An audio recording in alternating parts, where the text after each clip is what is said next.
ஆஸ்திரேலியாவிலிருந்து நாடு திரும்பிய மகாவிஷ்ணுவை சென்னை விமான நிலையத்தில் வைத்து போலீசார் அதிரடியாக கைது செய்திருக்கின்றனர். அரசு பள்ளிகளில் அறிவியலுக்கு முரணான வகையில் சர்ச்சையாக பேசி அதிர்வலைகளை ஏற்படுத்திய சம்பவத்தில் போலீசார் எடுக்கப் போகும் அடுத்த கட்ட நடவடிக்கை என்ன? இந்த பிறவியிலும் சார் உங்களோட பெயர் தெரிஞ்சுக்கலாமா? சார் உங்களுக்கு பதில் வேணும்னா நான் கேட்குற கேள்விக்கு பதில் சொல்லுங்க. என்ன பேசணும் நீங்க சொல்லுங்க. மறுபிறவியை பத்தி வேற யார் சொல்லி கொடுப்பா? ஆன்மீகம்னா என்ன? ஒரு நிமிஷம் மேடம், ஆன்மீகம் என்றால் என்ன? அரசு பள்ளியில ஆன்மீகம் பேசக்கூடாது யார் சொன்னது? இந்தியன் கான்ஸ்டிடியூஷன் லா சொல்லுதா? மகாவிஷ்ணுவின் அவதாரமாக கருதி மாணவர்கள் மத்தியில் அறிவியலுக்கு முரணான கருத்துக்களை விதைத்து சிக்கலில் சிக்கியுள்ளார் இளைஞர் மகாவிஷ்ணு. பூதாகரமாக வெடித்த இந்த விவகாரத்தில் மகாவிஷ்ணு தலைமறைவாகிவிட்டதாக நெட்டிசன்கள் சாடினர். ஆனால் நான் ஓடவும் இல்லை ஒளியவும் இல்லை என வீடியோ வெளியிட்டிருந்த மறுநாளே போலீசார் அவரை கைது செய்துள்ளனர். நடந்தது என்ன? பரம்பொருள் அறக்கட்டளை என்ற அமைப்பை தொடங்கி இயக்கி வருபவர் மகாவிஷ்ணு என்ற இளைஞர். இவர் அண்மையில் சென்னை அசோக் நகரில் உள்ள அரசு பெண்கள் மேல்நிலைப் பள்ளியில் மோட்டிவேஷனல் ஸ்பீச் என்ற பெயரில் 1000க்கும் மேற்பட்ட மாணவிகளுக்கு மத்தியில் பேசினார்.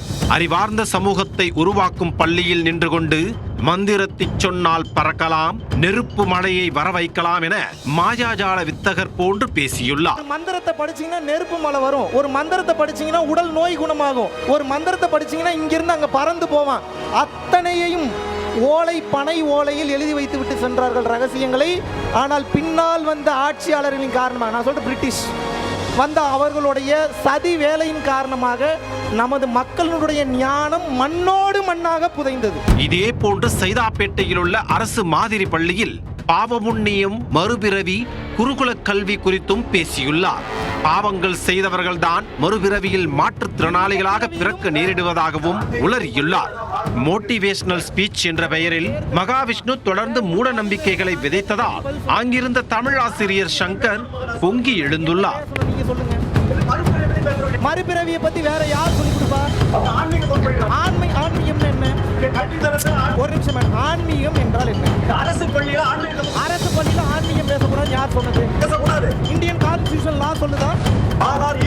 ஆசிரியரிடம் கடும் வாக்குவாதம் செய்த மகாவிஷ்ணுவிற்கு இந்த பிரச்சனை கைது நடவடிக்கை வரை செல்லும் என்று அப்போது தெரிந்திருக்கவில்லை.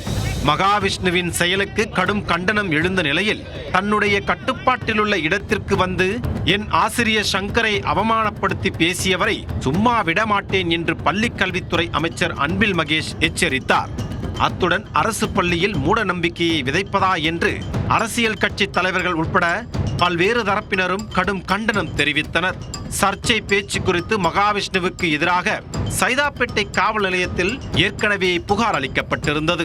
திருவெற்றியூர் காவல் நிலையத்தில் மாற்றுத்திறனாளிகள் சமூக நீதி இயக்கத்தின் மாநில தலைவர் சரவணனும் மகாவிஷ்ணு மீது புகார் அளித்திருந்தார். மேலும் சென்னை காவல் ஆணையர் அலுவலகத்தில் டிசம்பர் 3 இயக்கத்தின் தலைவர் தீபக்கும் புகார் அளித்துள்ளார். இந்த 3 புகார் மனுக்களும் மாற்றுத்திறனாளிகள் பாதுகாப்பு சட்டப்படி மகாவிஷ்ணு மீது நடவடிக்கை எடுக்க வேண்டும் என்று கோரிக்கை விடுக்கப்பட்டது. சர்ச்சைகளை தொடர்ந்து மகாவிஷ்ணு தலைமறைவானதாகவும் இதனிடையே கைதுக்கு பயந்து நான் ஓடவில்லை ஒளியவும் இல்லை என்று வெள்ளிக்கிழமை வீடியோ ஒன்றை மகாவிஷ்ணு வெளியிட்டிருந்தார். அதில் ஆஸ்திரேலியாவில் உள்ள நான் சனிக்கிழமை சென்னை திரும்புவேன் என்றும் கூறியிருந்தார். என்னை பற்றின ஒரு அலகேஷன் வந்திருக்கு, அதுக்கு நான் விளக்கம் கொடுக்கறதுக்கு நான் இந்தியாவில் தமிழ்நாட்டில் இருந்தாக வேண்டும். அதை பற்றி பேசுவதற்காக நேரடியாக சென்னை விமான நிலையத்திற்கு நாளை வந்தடைகிறேன். ஸோ எல்லாம் வல்ல பரம்பொருளாகிய இறைவனும் சரி, எனது அப்பன் காஞ்சி விஸ்வநாத சுவாமியும் சரி எனக்கு சொல்லிக் கொடுத்தது ஒரு மாபெரும் உலக ரகசியம், மாபெரும் யோக ரகசியம், மாபெரும் பிரபஞ்ச ரகசியம் ஒன்றே ஒன்று தான். என்ன அப்படின்னா சரணாகதி. ஸோ அந்த வகையில் வந்து பார்த்தீங்க அப்படின்னா இறைவன்கிட்ட சரணாகதி பண்ணிட்டு நேரடியாக உங்கள் அனைவரையும் வந்து சந்திக்கலான்னு இருக்கிறேன். காவல்துறையின் விசாரணைக்கு முழு ஒத்துழைப்பு அளிப்பேன் என்று கூறியிருந்த நிலையில் பிற்பகல் சென்னை விமான நிலையம் வந்தடைந்தார். அவரின் வருகைக்காக காத்திருந்த போலீசார் சென்னை விமான நிலையத்தில் வைத்தே கைது செய்ததாக தகவல் வெளியாகியுள்ளது. அரசு பள்ளிகளில் அறிவியலுக்கு முரணான வகையில் சர்ச்சையாக பேசி அதிர்வலைகளை ஏற்படுத்திய மகாவிஷ்ணு விவகாரத்தில் போலீசார் எடுக்கப் போகும் அடுத்த கட்ட நகர்வு என்ன?